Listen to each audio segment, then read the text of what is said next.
Hi, I'm Phnam. Hi, I'm Mardis. And we're the hosts of Future, where two designers talk about the future of everything. We're in the business of turning science fiction into reality for a better future.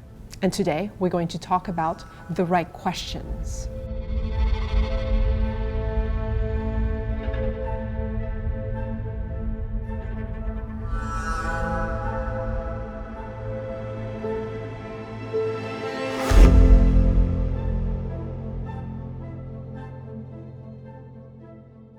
At Nonfiction, we've been using this series of 6 questions to help us make the right decisions and innovate in the correct way. So number one, why does this exist? We ask this question to kind of give a big framework around whatever we're designing. We don't want to just design another gadget. We don't want to make something just cheaper so more people buy it. We want to make things that really have value and impact and really drive home a greater use. And that use might be to the user. It might have benefits to the planet. It might have benefits in a way that really pushes humanity forward in a positive way. The next question is, what are we saying? So one of the most common problems designers fall into is when they want to say too many things. Oh, they want this shape that they like with this very interesting material, with this very interesting detail on top of this very interesting way of using branding. So that's too much. You're saying too many things. When you design a product, it should say one thing, maybe two. And it should say it very, very clearly.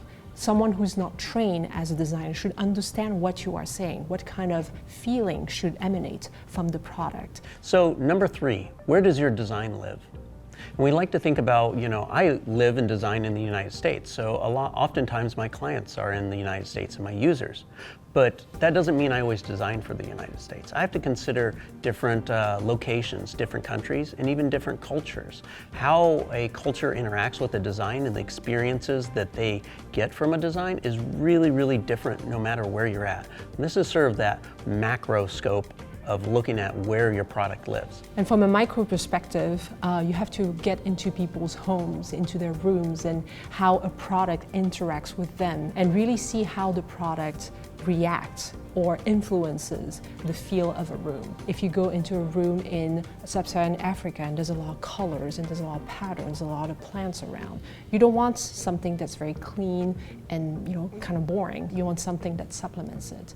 When you go to a house in Scandinavia, for example, and everything is very clean and straight lines and very, very sophisticated color, you don't want things with crazy patterns unless you want the contrast. But you want something that really quietly sets into that environment. When you have a small apartment in Tokyo, you don't want like a gigantic speaker that puts out a lot of bass with those crazy details all over. You want something a little bit more constrained and beautiful in the details. So question number 4, who is it serving?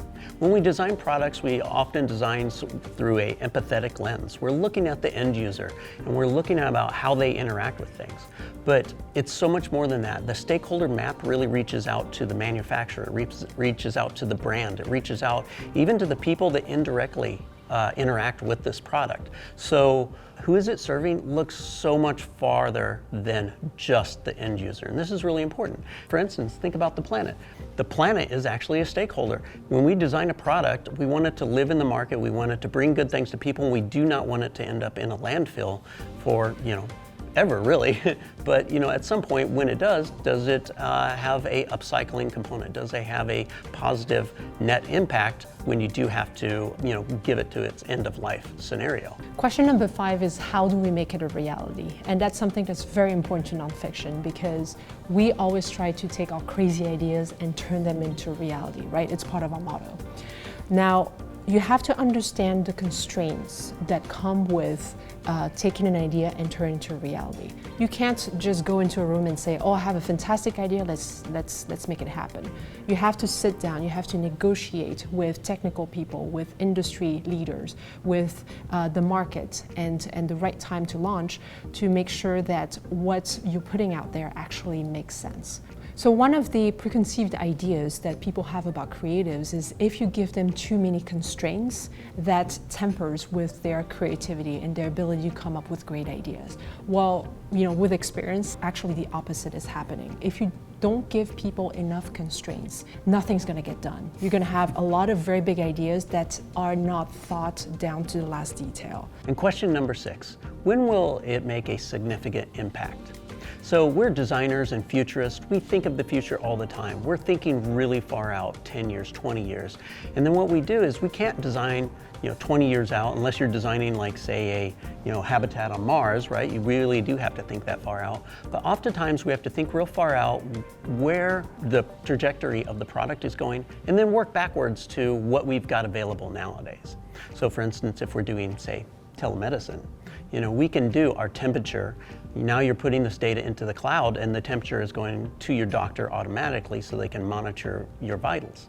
Well, the next step after that might be an oxygen sensor or even blood tests. So this is farther out as we keep going through this future casting of what a product might be. We have to think about, how far out and when is it appropriate to employ this design, either in the future or closer to the time period we're at right now. At Nonfiction, we go through these 6 essential questions to make sure that we're pushing innovation, we're working for the future and for the benefit of everybody on this planet and the planet itself. And we do this in the service of good design. And we define good design as the perfect balance between appearance, function, and value for all. So we invite you to try out this methodology of asking the right questions and leave comments in the section below and tell us how it's working for you. Until next time, bye-bye.